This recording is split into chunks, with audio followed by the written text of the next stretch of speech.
अस्सलाम वालेकुम नाज़रीन, आप देख रहे हैं प्रोग्राम 19A जन जानना आपका हक है और मैं हूं आपका होस्ट अब्दुल्ला मलिक। आज हम बात करेंगे कि जानना आपका हक क्यों है और काहे के लिए और कैसे आप जान सकते हैं। यकीनन आपने जो हमारे पहले प्रोग्राम देखे हैं उनका बुनियादी मकसद भी यही था कि शहरियों को हम वो मालूमात बताना चाहें जो उनका बुनियादी हक है। उनका हक कौन देता है? उनका हक पाकिस्तान का जो आइन है आर्टिकल 19A है, जिसमें इंसर्शन हुई थी 18वीं तरमीम में 2010 में। उसका बड़ी जो बुनियादी वजह ये थी कि शहरियों को एम्पावर किया जाए, यानी कि रियासत के मामलात में शहरियों को ओनरशिप दी जाए ताकि सिस्टम में ट्रांसपेरेंसी रहे, सिस्टम में शफाफियत रहे, सिस्टम फ्लोरिश करता रहे और शहरी जान सकें कि उनकी जो रियासत है, उनके जो वसाइल हैं वो कहाँ इस्तेमाल हो रहे हैं, यानी हेल्थ पे क्या इस्तेमाल हो रहा है, एजुकेशन के हवाले से उनकी हुकूमत क्या कर रही है, एनवायरनमेंट के हवाले से उनकी हुकूमत क्या कर रही है, साफ़ पीने के पानी के हवाले से, यानी कि शहरियों को मालूमात तक रसाई पहुँचाना, ये इस कानून का बुनियादी हक था। और इसके नीचे फिर असेस टू इन्फॉर्मेशन एक्ट 2017 जो वफाक का था वो बना, यानी कि अगर आप वफाक के किसी इदारे से कोई मालूमात लेना चाहें तो उसका जो 2017 का कानून था उसके मुताबिक आप ले सकते हैं। ये कैसे ले सकते हैं? अगर कोई ना दे तो उसकी दादरसी क्या है और ये मालूमात कैसे आप तक पहुँचाई जा सकती हैं, कौन पहुँचाएगा, शिकायत कहाँ हो सकती है, शिकायत कुनंदा आपके लिए क्या काम करेगा, ये सब कुछ जानने के लिए आज हमारे साथ एक बड़ी दिलचस्प शख्सियत मौजूद है। आप हैं फवाद मलिक। फवाद मलिक पाकिस्तान इंफॉर्मेशन कमीशन के कमिश्नर इंफॉर्मेशन है, यानी कि ऐसी मालूमात जो आप किसी भी इदारे से लेना चाहते हैं, अगर वो इदारा आपको 14 दिन के अंदर वो मालूमात मुहैया नहीं करता तो आप पाकिस्तान इंफॉर्मेशन कमीशन में शिकायत फ़ाइल कर सकते हैं। 14 दिन हमने इसलिए क्योंकि 14 दिन सूबे में होते हैं और 10 दिन जो होते हैं वफाक में होते हैं, यानी कि वफाकी महकमा जो पब्लिक बॉडी है वो 10 दिन के अंदर आपको मालूमात देने का पाबंद है। आज हम बुनियादी चीज़ें पूछेंगे फवाद मलिक साहब से कि फवाद मलिक साहब पहले तो बताइएगा कि इस कानून का, जैसे मैंने भी अपने इंट्रो में कहा है, बुनियादी मकसद क्या है, ज़रा शॉर्ट सा। इस कानून के बनाने का बुनियादी मकसद जो है वो ये है कि लोगों को पता चले कि गवर्नमेंट की वर्किंग में कितनी ट्रांसपेरेंसी है, नेपोटिज़म तो नहीं हो रही और इसकी जो भी डॉक्यूमेंट्स हैं वो लोगों की रसाई तक पहुँचें, क्योंकि जहाँ पे चीज़ें पोशीदा होंगी वहाँ पे ट्रांसपेरेंसी नहीं आएगी। ट्रांसपेरेंसी जो है that is the wisdom behind the enactment of this act. और जो हम एक फार्मूला है कि transparency is directly inversely proportional to the openness. जितनी जल्दी जितनी अवेयरनेस आएगी, जितनी लोगों को मालूमात मिलेंगी, उतनी ट्रांसपेरेंसी क्लियर होती जाएगी। जितनी ज़रा हमारे नाज़रीन को सहल लैंग्वेज में बताइएगा, यानी कि ट्रांसपेरेंसी मीन शफाफियत, आम लोग भी देख रहे होते हैं ना, ताकि उन तक ये चीज़ें बड़ी आसानी के साथ पहुंच सके। ये थर्ड वर्ल्ड के जितने भी मुल्क हैं उनका एक बड़ा मसला है ट्रांसपेरेंसी, शफाफियत, सरकार के कामों में शफाफियत, सरकार की इंडक्शन में शफाफियत, सरकार के पैसा खर्च करने की शफाफियत, नेपोटिज़म, ये सब चीज़ें ऐसी हैं जो लोगों की मालूमात तक, जब लोगों की रसाई तक आएंगी तो उसमें शफाफियत खुद ब खुद सामने आती जाएगी। जब इन चीज़ों को आप छुपाएंगे तो जो गवर्नमेंट की वर्किंग है वो उसकी क्लैरिटी नहीं आएगी, लोगों को पता नहीं चलेगा कि कहाँ पे पैसा सही खर्च हो रहा है, कहाँ पे नेपोटिज़म हो रही है, कहाँ पे जो लोगों का हक है वो मारा जा रहा है। सो ये एक फंडामेंटल राइट के तौर पे 19A, आपका प्रोग्राम का नाम भी 19A ही है, तो 19A के तहत जो 18वीं तरमीम में इंडक्ट किया गया 19A को कॉन्स्टिट्यूशन में, पहले 19 था खाली, 19 में था right to speech. Right to speech का भी वो हक लोगों को नहीं मिला जो उसका बुनियादी अच्छा ये बताइएगा, यहाँ तक तो ये चीज़ें क्लियर हो गई। ये बताइएगा कि जो right to access information act 2017 है, जिन वफाक से रिलेट करता है, तो जो एक आम शहरी है वो आपका जो लॉ है इससे मुतल्लिक वो वफाक के किन महकमों से मालूमात ले सकता है और किस तरह ले सकता है, उसका तरीकाकार थोड़ा सा सहल आसान में बता दीजिए ज़ुबान में। 19A के तहत जो कॉन्स्टिट्यूशन का जो right of access to information act 2017 है, इसमें जो पब्लिक बॉडी है उसका डेफिनेशन बड़ी वास्ट है। अब पब्लिक बॉडी किसे कहते हैं? पब्लिक बॉडी वो फेडरल बॉडी जिससे आप मालूमात हासिल कर सकते हैं, वो चाहे किसी मिनिस्ट्री का अटैच डिपार्टमेंट है, चाहे वो कोई ऑर्गेनाइजेशन है, चाहे वो उसका यानी कि जो मालूमात तक रसाई का ये 2017 का कानून है, आप ये कहना चाह रहे हैं कि जो वफाकी हुकूमत के महकमे होते हैं उनसे डील करता है, जो वफाकी महकमे उनके साथ डील करता है। और इवन वो NGOs या वो प्राइवेट अदारे जो कि वफाक से किसी सूरत में, चाहे वो एड ले रहे हैं माली तौर पे, या उन्होंने सरकार से कोई ज़मीन ली है, फॉर एग्ज़ाम्पल एक क्लब है, उन्होंने सरकार से लीज़ पे ज़मीन लेकर और उस पे बनाया है, क्योंकि वो ज़मीन के असल मालिक अवाम है, तो इसलिए अवाम की क्योंकि ज़मीन यूटिलाइज़ हो रही है। अगर आपका कहने का मकसद ये है कि शहरी वो चीज़ भी उन महकमों से जान सकते हैं जो गवर्नमेंट तो नहीं है, लेकिन गवर्नमेंट के साथ किसी न किसी हवाले से वो मुंसलिक ज़रूर हैं, जो जहाँ पे टैक्स मनी में से पे हो रहा है या टैक्स मनी यूटिलाइज़ हो रही है, वहाँ पे शहरी का हक़ है कि उसकी टैक्स मनी जहाँ पे इस्तेमाल की जा रही है उस अदारे से वो उसका पूछना उसका हक़ है, चाहे वो NGO है, चाहे वो सरकारी इदारा है। इवन अगर एक सरकारी इदारा एक एडवर्टीज़मेंट के लिए किसी प्राइवेट अदारे को अपने रोल पे लेके आता है और उसके थ्रू एडवर्टीज़मेंट कर रहा है, तो क्योंकि उसकी जो पेमेंट है वो सरकारी अदारे के थ्रू हो रही है, तो इवन वो भी पब्लिक बॉडी की डेफिनेशन में आता है। चल, ये यहाँ तक तो ठीक। अब ये बताइए, अब आम पाकिस्तान का कोई भी शहरी जो पाकिस्तान का सिटीज़न है, अगर वो वफाक के किसी भी पब्लिक बॉडी से या सेमी पब्लिक बॉडी से इंफॉर्मेशन लेना चाहता है, तो मलिक साहब उसका बुनियादी तरीक़ाकार क्या है? वो किस तरह उस इदारे को एड्रेस करेगा? क्या वो आप कोई इसका परफॉर्मा होता है, कोई सादा दरख्वास्त वो लिख के भेज सकता है, कोई रिशर्च करनी ज़रूरी होती है, क्या उसके साथ कोई शनाख्ती कार्ड का लगाना ज़रूरी था? इस ज़रा थोड़ा सा डिटेल से बताइएगा।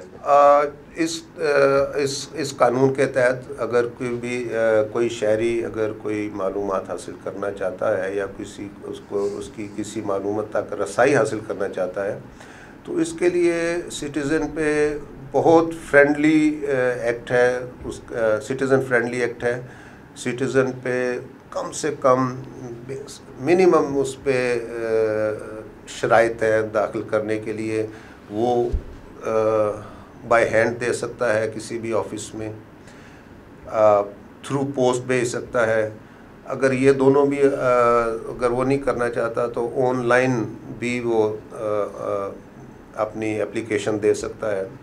और अदारा जो है वो अगर उसमें कोई ख़राबी है या उसमें कुछ कमी है या उसमें लैक ऑफ नॉलेज है, क्योंकि मैसेज है, इसमें कोई वकील की ज़रूरत नहीं है, हर बंदे को कानून का मालूम नहीं होता, तो वो उसको असिस्ट भी करता है कि ये आपकी इसमें ये कमी है, इसको आप पूरा कर लें।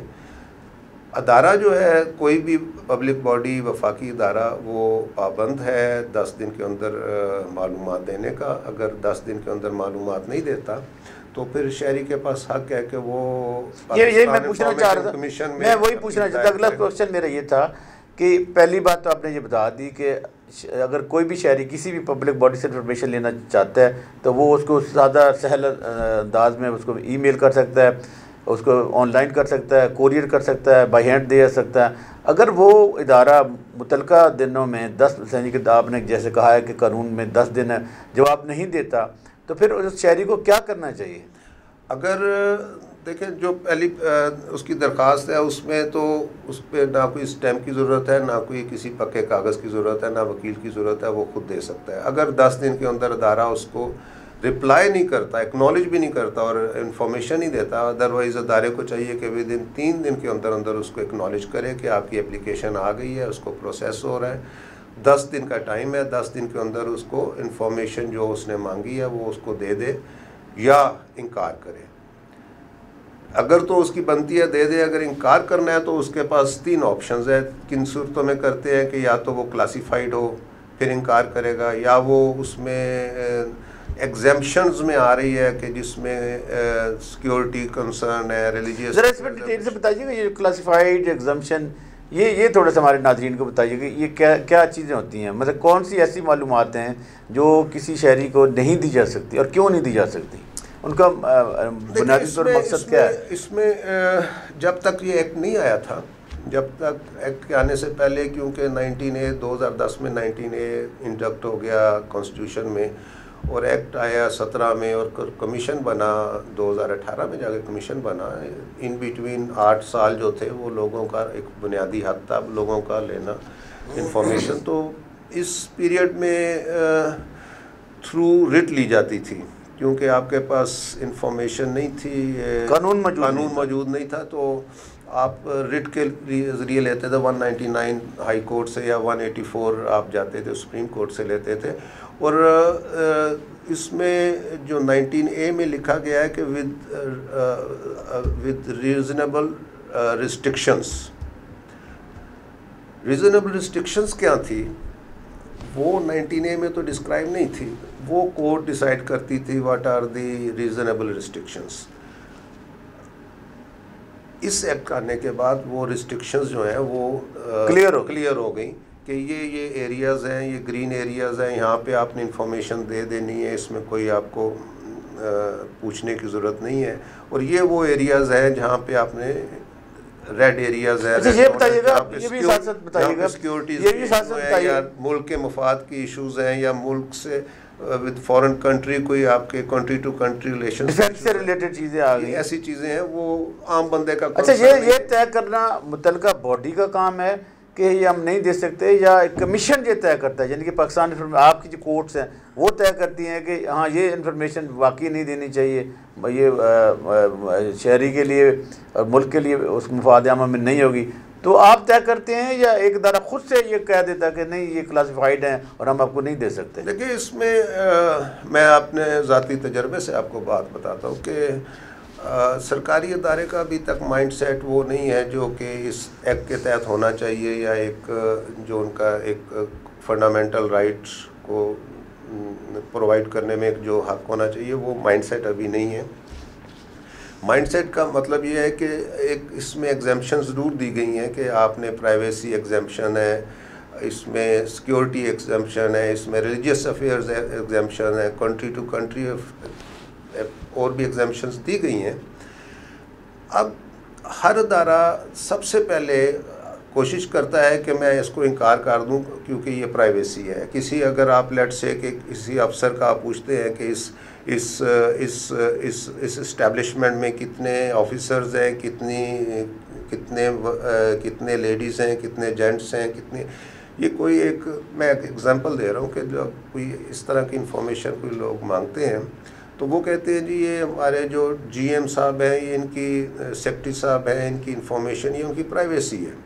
हालांकि जब आप सेक्शन 5 पढ़ते हैं इस एक्ट का, सेक्शन 5 कहता है कि हर ऑर्गेनाइजेशन का, हर ऑफिसर का पर्क्स, प्रिविलेजेस, उसकी पे, हर चीज़ उसकी ऑर्गेनाइजेशन की वेबसाइट के ऊपर अवेलेबल होना चाहिए उसके ऊपर। लेकिन हर अदारा जो कहता है जी 16 में ये एग्जेम्प्टेड है, एग्जेम्प्टेड नहीं है, ये प्राइवेसी की डेफिनेशन में नहीं आता। डेफिनेशन प्राइवेसी की एक्ट में तो नहीं है, प्रोवाइड नहीं है, लेकिन प्राइवेसी मींस के किसी का ज़ाती टेलीफोन नंबर है, किसी की फैमिली मेम्बर्स के नाम है, किसी का एड्रेस है, किसी का। चलें अब बात प्राइवेसी में आगे बढ़ाते हैं। अगर मसलन 10 दिनों में कोई पब्लिक बॉडी नहीं देती, वो कमीशन के यहाँ कंप्लेन करते हैं, कमीशन कितने दिनों के अंदर पाबंद होता है कि वो शहरी की दाद रसी करे? अगर हमारे पास जिस दिन अपील आती है तो हम अपील को रजिस्टर करने से 60 दिन के अंदर काउंट करते हैं कि विद इन 60 डेज़, जो एक्ट की रिक्वायरमेंट है विद इन 60 डेज़ है। जो 10 दिन की जो लिमिट है पब्लिक बॉडी के पास, वो 10 दिन मज़ीद एक्सटेंड हो सकती है उस सूरत में कि बहुत ज़्यादा रिकॉर्ड किसी ने मांग लिया है या बहुत ज़्यादा फैला हुआ है, मुल्क के डिफरेंट सूबों में फैला हुआ है, तो इकट्ठा करने में आपको 20 दिन भी लग सकते हैं। वो 10 वर्किंग डेज़ हैं, in fact 10 working days mean almost workout करें तो 2 हफ्ते बन जाते हैं।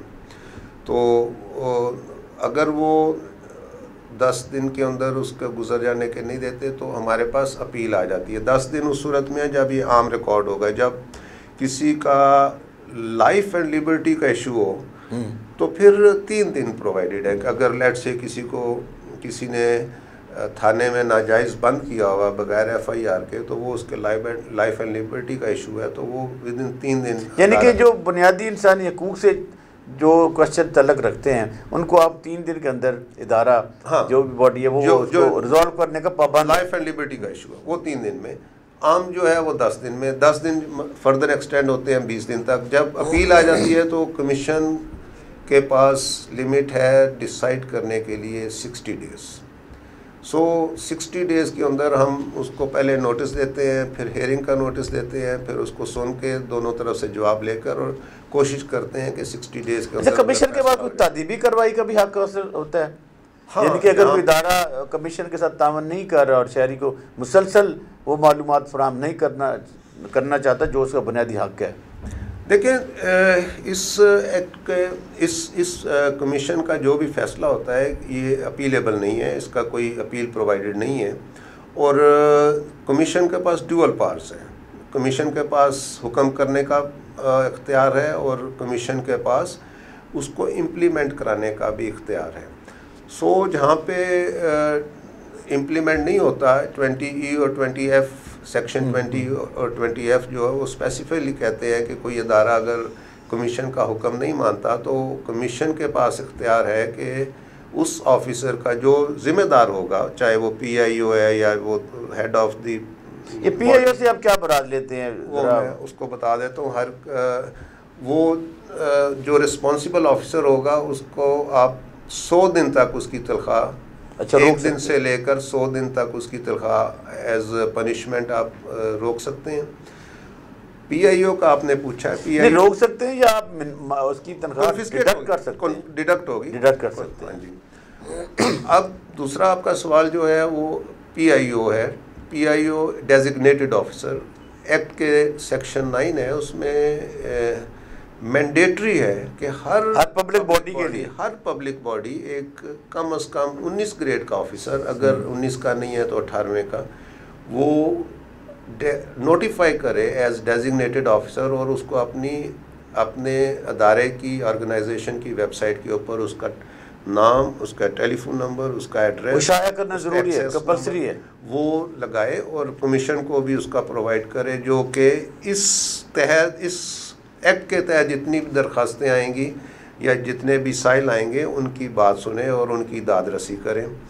अगर कोई उसमें विद इन लिमिट, जो 30 दिन का लिमिट है कि उसके अंदर अगर कोई डेजिग्नेटेड ऑफिसर नहीं करता तो फिर जो प्रिंसिपल ऑफिसर है उस ऑर्गेनाइजेशन का, he will be considered as designated officer और फिर हम उसी को कंसीडर करते हैं। अच्छा, ये बताइएगा, जैसे कि आपने हमारे नाज़रीन तो जानते हैं कि हमारा प्रोग्राम गुज़श्ता कई दिनों से चल रहा है कि अब हमारे प्रोग्राम का नाम भी है कि 19A, यानी कि एक्सेस टू मालूमात तक रसाई का जो कानून है, ये हमारे प्रोग्राम का नाम है, यानी जानना आपका बुनियादी हक है। आपके कमीशन में किस किस्म की मालूमात लोग लेना चाह रहे होते हैं? यानी कि क्या उस मालूमात का कोई मुफाद आमा से तल्लक होता है या लोग अपने पर्सनल कैपेसिटी में लेते हैं, यानी जिसमें हमारे NGOs के लोग भी आ जाते हैं, हमारे जर्नलिस्ट भी आ जाते हैं, तो ज़्यादा दिलचस्पी किस तरफ होती है, पब्लिक इंटरेस्ट वाली चीज़ों में या जो जनरल नेचर की जो मालूमात होती है उनमें? अब्दुल्ला साहब, इसमें मैं अपनी एक्सपीरियंस थोड़ा सा आपके साथ शेयर करना पसंद करूँगा कि कमीशन को जो सबसे बड़ी हर्डल इस कानून की इम्प्लीमेंटेशन में नज़र आई है, दैट इज़ अवेयरनेस। और मैं आपका शुक्रगुजार हूँ कि आपने ये 19A के तहत एक अवेयरनेस का एक चैनल शुरू किया है, जिसमें नहीं हम तो कर रहे हैं, लेकिन हमें मालूम है कि आपका जो लॉ है उसमें भी है कि प्रोएक्टिव अप्रोच अडॉप्ट करवाने के लिए जो कमीशन है, कमीशन बजाते खुद भी इस किस्म इकदाम करेगा कि वो लोगों को इस सिस्टम में इन्वॉल्व करे, यानी कि प्रोएक्टिव अप्रोच को डेवलप करने में कमीशन का कलीदी किरदार। तो क्या आपका कमीशन ये काम खुद कर रहा है या कि नहीं कर रहा है? ये सिर्फ हमारे स्टेक होल्डर पे छोड़ रहा है या हमें आप अप्रिशिएट कर रहे हैं कि जी आप अच्छा काम कर रहे हैं, आपके पार्ट पे क्या है? नहीं, कमीशन भी चारों सूबों में हर सूबे में जाकर डिवीजनल हेड लेवल पे, डिवीजनल हेड क्वार्टर्स पे बार्स को, प्रेस को, यूनिवर्सिटीज़ को जो कंसर्न है उसके साथ हम जर्नलिस्ट को हम अवेयरनेस जाके करते हैं। और यानी कि आप सेशन करते रहते हैं इसमें सेशन करते रहते हैं। फिर हम दफ्तर में, क्योंकि अपनी ऑफिस स्पेस के हवाले से 20-25 PIOs को हम बुलाते हैं, उनकी ट्रेनिंग करते हैं, ये हम करते रहते हैं। लेकिन इसमें अवेयरनेस जो है that is it's a big hurdle in the implementation of this act. और अवेयरनेस में दो चीज़ें, अवेयरनेस में एक तो माइंडसेट ऑफ द मैसेज है, जो सिटीज़न है उनके लिए अभी तक उनको यकीन नहीं आ रहा या उनको कॉन्फिडेंस नहीं बिल्टअप हो रहा कि हम ये इंफॉर्मेशन मांगेंगे तो हमें मानो 10 दिन के अंदर मिल जाएगी। ये उनका माइंडसेट है, being inferior in the society. क्या आप नहीं समझते कि आपका जवाब काफ़ी, क्या आप नहीं समझते कि मसलन हमारे लोग तो पॉलिटिक्स में इन्वॉल्व हैं या सहाफ़ी हैं, वो उनके लिए ये कानून बड़ा इम्पोर्टेंट है, उनके लिए मामून भी साबित हो सकता है। मसलन कि कोई भक्खर का कोई पॉलिटिशियन है या वो पॉलिटिक्स में इन्वॉल्व है, वो अपने ज़िले के डेवलपमेंट के हवाले से वो हुकूमत वक्त से पूछ नहीं सकता कि हमारे यहाँ यूनिवर्सिटी कब बनने वाली है, कौन से मेगा प्रोजेक्ट्स हैं जो अगले 5 सालों में होंगे। तो ये तो बहुत ही अच्छा कानून है। तो क्या वजह है कि जो शहरी हैं अभी तक इसकी तरफ राग़िब नहीं हुए? ये मैं मलिक साहब यही बयान कर रहा था कि अभी तक जो अवेयरनेस है that is the hurdle in the way of the implementation of this act. और मैं समझता हूँ कि हर ऑर्गेनाइजेशन को, हर फेडरल पब्लिक बॉडी को, जैसे अपने बाहर नोटिस बोर्ड पे लगाते हैं ना कि आपको ये सहूलतें मौजूद हैं, वहाँ पे इनको एक लगाना चाहिए कि आप राइट टू इंफॉर्मेशन एक्ट के तहत आपको जो भी मालूमात चाहिए, चाहे आपको बजट की चाहिए, चाहे आपको किसी ऑफिसर की चाहिए, चाहे आपको किसी एक्सपेंडिचर्स की चाहिए, वॉट एवर यू नीड आप ले सकते हैं। पहले तो बात यह है कि वो सब उनकी वेबसाइट पे होनी चाहिए according to the act, section 5 of the act. अगर वो वेबसाइट नहीं पे लगाते तो आपको जितने भी जर्नलिस्ट, आपने ख़ास तौर पे जिक्र किया, जो जर्नलिस्ट में एक क्लास ऐसी है जो इन्वेस्टिगेटिंग रिपोर्टिंग करती है, उनके लिए I believe it's a very very fertile field अगर वो इसको करें। लेकिन इसमें वो रैपिडली करते रहे, हर हफ्ते में एक डालते रहे ताकि उनको मिलती। अच्छा, वो हमारा क्वेश्चन अभी रह गया कि आपके पास किस किस्म की मालूमात के लिए कंप्लेंट्स आती हैं कि जी ये मालूमात हमने मांगी थी और वो नहीं मिली, यानी कि जिसमें कोई पब्लिक का इंटरेस्ट इन्वॉल्व होता है, अगर वो हासिल करने से तो ये मालूम हो सकता है कि पब्लिक इस मालूमात के शाया करने से पब्लिक एट लार्ज का बहुत ज़्यादा फ़ायदा हो सकता है। वो कौन कौन सी है, ज़रा हमें थोड़ी सी बताइएगा ज़रा, ताकि हमारे नाज़रीन के लिए वो जान सकें। तकरीबन 1500 से ज़्यादा आज तक की 1500 से ज़्यादा अपीलें आई हैं, आ चुकी हैं, 1500 से ज़्यादा कंप्लेंट्स, अपील्स आ चुकी हैं, जिसमें हमने कुछ 350 के लगभग। किस नेचर की थी वो? हर नेचर की, ऑल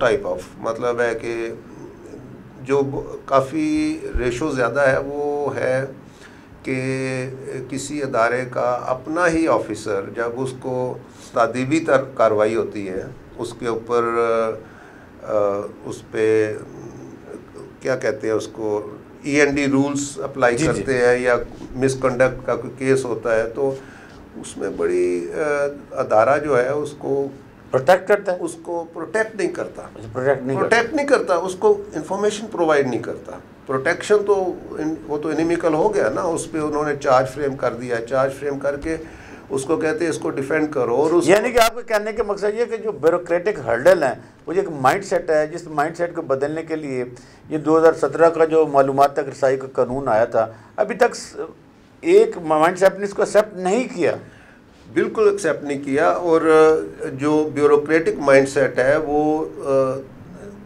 ब्यूरोक्रेटिक माइंडसेट जो है वो कॉलोनियल एरा का माइंडसेट है कि लोगों को इन्फॉर्मेशन नहीं देनी, हर चीज़ छुपा के रखनी है। हालांकि जो एक पुराना स्टाइल था, पहले सोच ये थी कि जो सरकारी ऑफिसर है वो मालिक है उसका। अब जो नई स्कूल ऑफ थॉट है वो ये है कि टैक्स पेयर जो है वो सारे रिकॉर्ड के मालिक हैं, जो ऑफिसर है वो कस्टोडियन है। कस्टोडियन का काम है कि वो जब उसका मालिक उससे कुछ इंफॉर्मेशन मांगे, यानी कि जो ओनरशिप है वो शहरियों की है, ओनरशिप वो शहरी जो जिनकी टैक्स की मनी से ये निज़ाम मुल्क का जो निज़ाम सल्तनत चल रही है। अच्छा, ये ज़रा बताइएगा हमारे नाज़रीन को कि यकीनन इस लॉ की मंशा भी यही है कि जो शहरी है उसको एम्पावर किया जाए, यानी कि उसको हुकूमत के जो मामलात हैं इसमें उसकी ओनरशिप नज़र आनी चाहिए। तो जैसे कि आपने कहा कि ट्रांसपेरेंसी भी होनी चाहिए, प्रोएक्टिव अप्रोच भी आनी चाहिए, और जो कलोनियल ईरा की जो हर्डल है माइंड सेट है उसको भी बदलना चाहिए।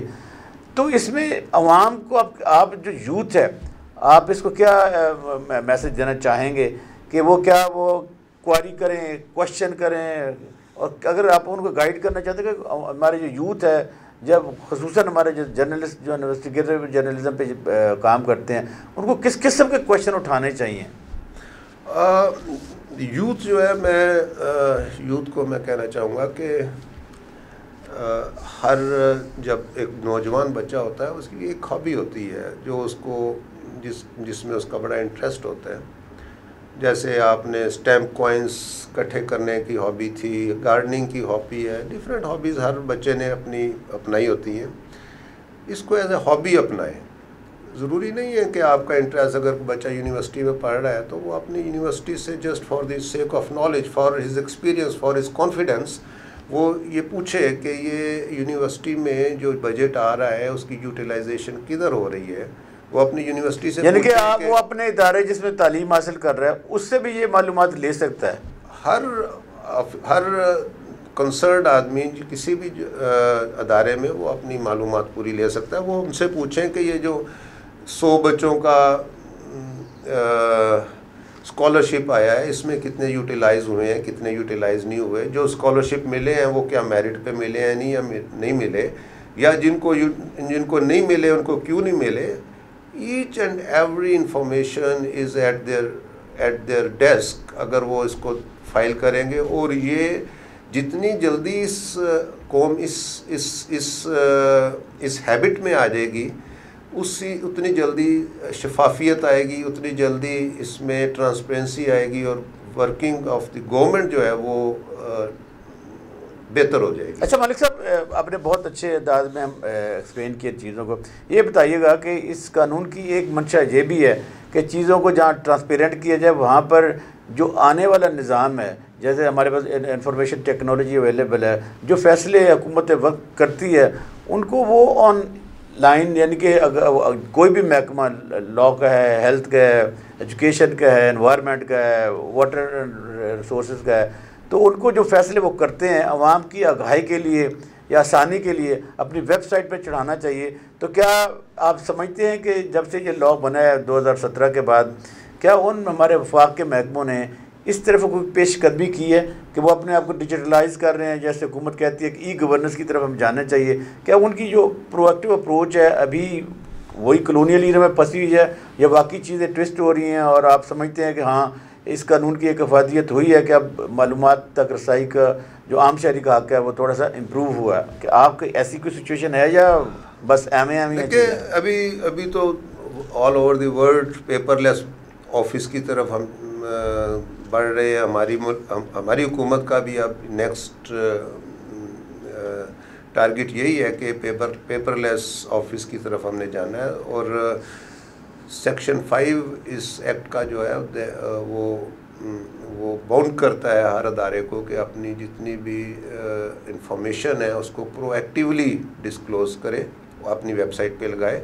इस पे क्योंकि कमीशन का काम है इस एक्ट को इम्प्लीमेंट कराना, तो कमीशन ने हर अदारे को, हर मिनिस्ट्री को, हर ऑर्गेनाइजेशन को डायरेक्शंस भी दी हैं कि आप हमने मिनिस्ट्रीज़ को इन्फॉर्मेशन दी है कि आपके जितने भी अलाइड या अटैच डिपार्टमेंट्स हैं या ऑर्गेनाइजेशंस हैं, गवर्नमेंट, सेमी गवर्नमेंट, उन सब को आप पाबंद करें कि वो विद इन 6 मंथ्स आपकी जितनी भी इंफॉर्मेशन है, चाहे उनकी इंडक्टमेंट की है, चाहे उनके एक्सपेंडिचर्स की है, चाहे इनकम की है, वो हर चीज़ वेबसाइट पे लगाएं और लोगों की एक्सेस में होनी चाहिए और उस पर कोई कॉम्प्रोमाइज़ नहीं है।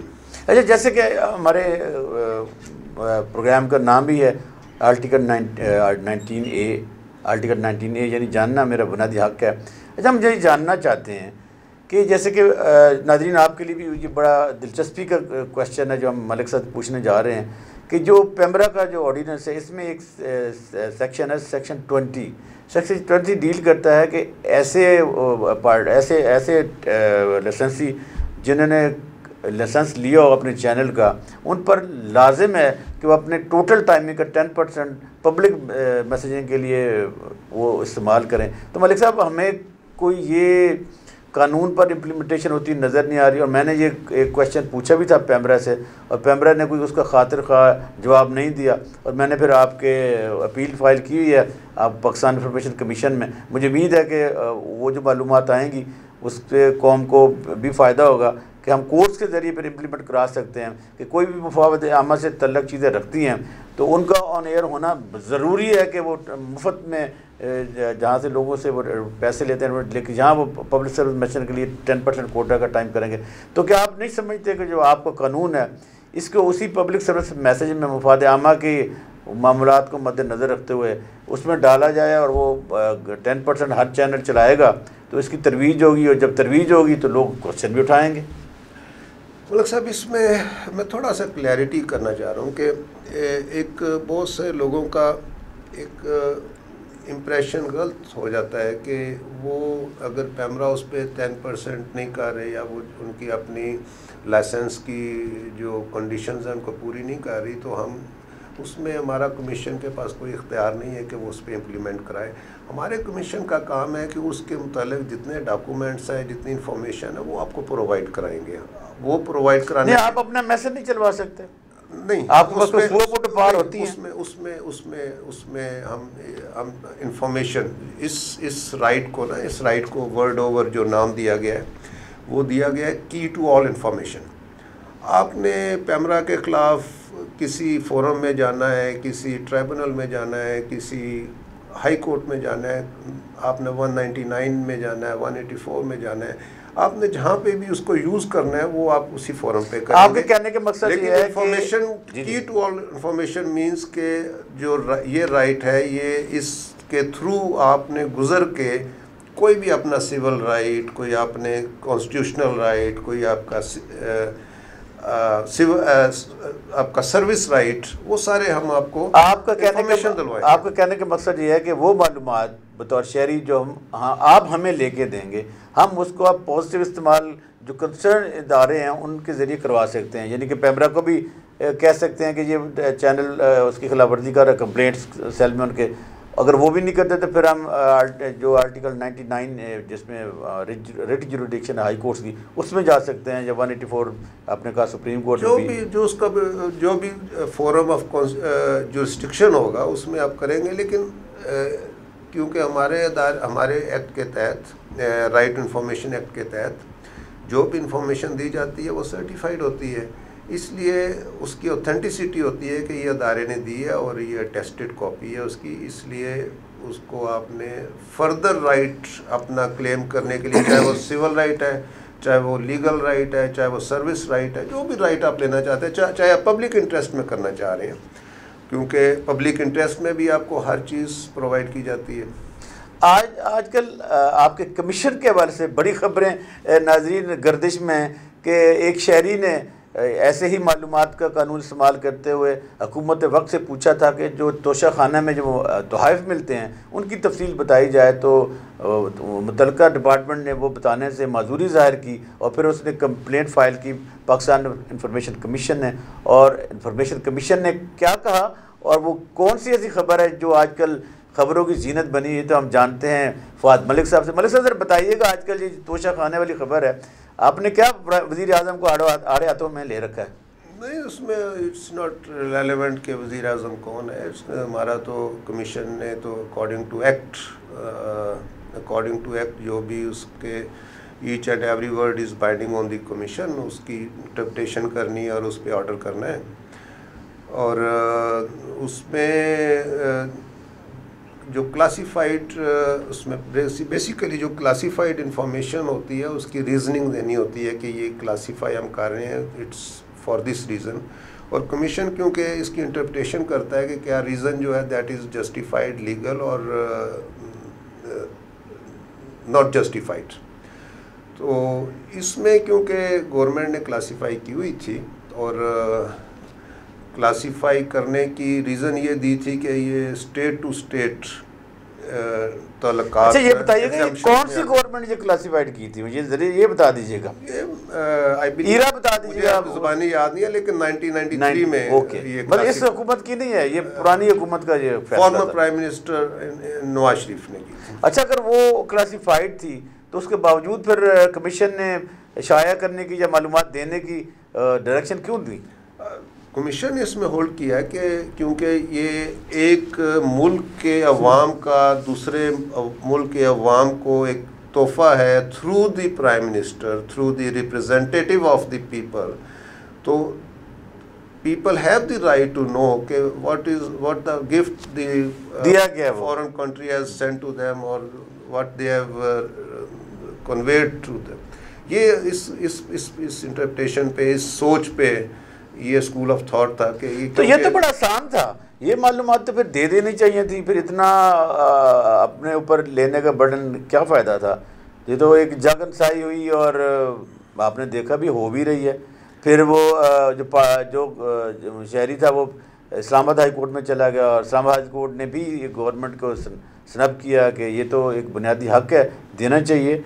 तो क्या आप समझते हैं कि वो ये जो कॉलोनियल ईरा की जो माइंडसेट है ये उसकी कोई कार्रवाई है कि हुकूमत को फंसाया जाए? मैं इसमें कोई कमेंट नहीं कर सकता क्योंकि मैं तो सिग्नेटरी हूँ, मैं सिग्नेटरी हूँ, लेकिन माइंडसेट जो ब्यूरोक्रेटिक माइंडसेट है। अच्छा, आप ये क्या समझते हैं कि लेजिस्लेटर ने कानून तो बना दिया कि बड़ा अच्छा अपने शहरियों को एम्पावर करने के लिए, आप क्या वो पछता तो नहीं रहे? आप पर कोई प्रेशर तो ऐसा नहीं होता? मलिक साहब, वो एक शेर मुझे याद आ रहा है। अच्छा जी। मस्जिद तो बना दी शब भर में ईमान की हरारत वालों ने, मन अपना पुराना पापी है। इसका मतलब है कि कवानीन तो अच्छा, वो अब कहते हैं ना, आप माशाल्लाह खुद सीनियर कानूनदान भी हैं, कि उस अच्छे से अच्छा कानून अपनी अफादियत खो देता है जब उस पर इम्प्लीमेंटेशन नहीं होती, यानी उस पर अमल दरामद नहीं होता। तो क्या आप समझते हैं कि अगर इस कानून पर मनोअन जिस मकसद के लिए बनाया गया है अमल दरामद हो जाए तो हुकूमत जो भी हुकूमत होती है उसके जो निज़ाम है उसको जांचने में एक जो शहरी होता है वो वॉच डॉग का किरदार अदा कर सकता है और वहाँ पे करप्शन, नेपोटिज़म, उसको काफ़ी हद तक इस कानून के जरिए रोका जा सकता है क्या? मलिक साहब, अब ये universal declaration of human rights के तहत ये अमेंडमेंट हुई है कॉन्स्टिट्यूशन में और उसी अमेंडमेंट के तहत ये एक्ट बना है और ये अब दुनिया में 132 मुल्क में, क्योंकि इंटरनेशनल डिक्लेरेशन है तो 132 मुल्क में अभी ये आ चुका है और आई बिलीव के पाकिस्तान का जो रैंकिंग है वो 36 को ऐसे ही है, 30s में है समथिंग। इसको बल्कि जो KPK का रैंकिंग है वो इससे बेहतर है। इसमें जितना जल्दी इम्प्लीमेंट करेंगे उतनी जल्दी आपके जो इरेडिकेशन ऑफ सोशल इवल्स हैं, इरेडिकेशन ऑफ ब्यूरोक्रेटिक इवल्स है, ये सारी इरेडिकेशन होगी जितनी आप इसमें शफाफियत लाते जाएंगे, जितनी आप ओपनलेस लाएंगे, क्योंकि इस एक्ट का मतलब ही ओपनलेस लाना है। आप लोगों को हर चीज़ क्लियर होगी, नेपोटिज़म ख़त्म हो जाएगी, आपकी करप्शन ख़त्म होगी, क्योंकि इस एक्ट का जो प्रीएम्बल है वो उसमें मकसद ही ट्रांसपेरेंसी लाना है इसमें। नाज़रीन, आप देख रहे हैं प्रोग्राम 19A, यानी जानना आपका हक है, यकीनन जानना आपका हक है। अगर आप मुल्क के वसाइल के हवाले से किसी महकमा से मुतल्लिक जो वफाक का पब्लिक बॉडी हो कोई भी चीज़ जानना चाहते हैं तो आप पाकिस्तान इंफॉर्मेशन कमीशन की वेबसाइट पर जाकर एक उनकी जो ऑनलाइन सर्विस अवेलेबल है वहाँ अपनी कोई भी क्वेश्चन डालकर पूछ सकते हैं और हुकूमत के जो इदारे हैं वफाक के नीचे काम करते हैं पाबंद हैं कि 10 दिन के अंदर अंदर आपको वो मालूमात मुहैया करें। अगर आपकी मालूमात ज़िंदगी से तल्लक़ रखती है, किसी अर्जेंसी से तल्लक़ रखती है, तो आपको वो 3 दिन के अंदर, जैसे कि मलिक साहब ने फरमाया कि वो देने के पाबंद हैं। और हम हमारे साथ आज इस प्रोग्राम में मौजूद हैं। मैं इधर थोड़ा सा मलिक साहब मैं थोड़ा सा करवा दूँ, फिर आप कहिएगा। मौजूद हैं फवाद मलिक साहब और हम उनसे बड़े मज़े की बातें कर रहे हैं। इसलिए हम ये बातें मज़े कर रहे हैं ताकि आप ये कानून जो आपको बुनियादी हक़ है, इसका इस्तेमाल करते हुए अपना किरदार अदा कर सकें। अगर आप चाहते हैं कि आपके मुल्क के इदारों की सिमत दुरुस्त हो तो फिर आपको इस कानून का बिल्कुल सहारा लेना चाहिए। ख़ुसूसन हमारे जो इदारे हैं जो लेजिस्लेशन से तल्लुक़ रखते हैं, या हमारे वो इदारे जो बुनियादी इंसानी हकूक़ से, ह्यूमन डेवलपमेंट से तल्लुक़ रखते हैं, उनके मतलब जाना एक आम शहरी के लिए बड़ा ज़रूरी है। ये एक आर्ट है। अगर आप इस आर्ट को समझ सकते हैं तो फिर आप अपने मुल्क में बेहतर तौर पर निज़ाम को बदल सकते हैं और ये एक तब्दीली का सफ़र है। जी मलिक साहब, ये आपका बुनियादी हक़ है, अवाम का बुनियादी हक़ है। जिस तरह सांस लेना, पानी, खाना, एजुकेशन, हेल्थ, जिस तरह ये सारे बुनियादी हकूक़ हैं, इसी तरह इंफॉर्मेशन भी आपका फंडामेंटल राइट है। जब फंडामेंटल राइट्स नहीं दिया जा रहा तो समझे कि रूल ऑफ लॉ नहीं है। रूल ऑफ लॉ का मतलब क्या है कि आपको फंडामेंटल राइट्स, कानून की हुक्मरानी, दैट्स इट। अच्छा, हमें एक शिकायत है हमारे नाज़रीन को, बहुत सारे लोग हमसे गुफ्तगू भी करते हैं, चूँकि ये प्रोग्राम कई दिनों से चल रहा है जानने का हक़, कि ये जो माइंडसेट कॉलोनियलिज्म का ये आपके दायरे में भी पाया जाता है कि आप भी जो मगरमच्छ हैं बड़े बड़े, उनके खिलाफ जो इक़दाम करने से। अच्छा मलिक साहब, बहुत सारे नाज़रीन को ये शिकवा है, जैसे कि पाकिस्तान इंफॉर्मेशन कमीशन है या बाकी कमीशन के जो सूबों के इदारे हैं, कि वहाँ भी थोड़ा सा ना एक माइंडसेट ऐसा पाया जाता है, एक सोच है कि जो बड़े बड़े मगरमच्छ हैं उनके खिलाफ एक्शन ना किया जाए। तो ये बात क्या दुरुस्त है, ये परसेप्शन गलत है और आपका इदारा वाकई सही मानों में काम कर रहा है? देखिए जी, हमारा इदारा बिला तफरीक हर वो पब्लिक बॉडी जो कि एक्ट में डिफाइंड है उसके ख़िलाफ़ एक ही यूनिफॉर्म तरीके से कार्रवाई करती है। एक ही हमारा बड़ा शफाफ किस्म का निज़ाम है और किसी के अंदर कोई तफरीक नहीं है हमारे सामने। कोई अदारा बड़ा है, छोटा है, जो एक्ट में है वो अदारा है, पब्लिक बॉडी है, जो नहीं है वो उसको नहीं टच करते। बहुत शुक्रिया मलिक साहब। नाज़रीन, हमने कोशिश की कि जो हमारे प्रोग्राम का नाम है 19A यानी जानना आपका हक़ है, इस आर्टिकल जो 19A है दस्तूर का, उसके नीचे जिस इदारे का क़याम अमल में लाया गया जो 2017 का कानून है, उसके तहत कोई भी शहरी कैसे मालूमात ले सकता है, अगर मालूमात नहीं मिलती तो उसको कहाँ अप्लाई करना चाहिए और वो इदारा किस तरह पाबंद है कि आपको मालूमात लेकर दे और उन मालूमात को आप मुल्क की मफाद में, मफाद आमा में कैसे इस्तेमाल कर सकते हैं। ये तमाम बातों का और सवालों का जवाब दिया हमारे आज के मुअज़्ज़ज़ मेहमान जनाब फवाद मलिक साहब ने। मलिक साहब पाकिस्तान इंफॉर्मेशन कमीशन के कमिश्नर इंफॉर्मेशन है, यानी कि एक ऐसा इदारा है जो मालूमात तक रसाई के कानून की में आपके लिए मामनत साबित होता है और आपके लिए गाइड का रोल अदा कर रहा है। बल्कि अगर आप चाहते हैं कि जैसे मैंने पहले कहा कि मुल्क में शफाफियत होनी चाहिए, कानून की हुक्मरानी होनी चाहिए, तो फिर आपको अपना एक किरदार अदा करना चाहिए। आप हमारे प्रोग्राम को देखते रहिएगा। हमारी वेबसाइट पे हमारा एड्रेस अवेलेबल है, ईमेल अवेलेबल है, सेल नंबर अवेलेबल है। अगर आप किसी किस्म की कोई मालूमात हमारे थ्रू जानना चाहते हैं तो हमें ज़रूर लिखिएगा। अपने होस्ट अब्दुल्ला मलिक को अगले प्रोग्राम तक के लिए इजाज़त दीजिए। पाकिस्तान जिंदाबाद।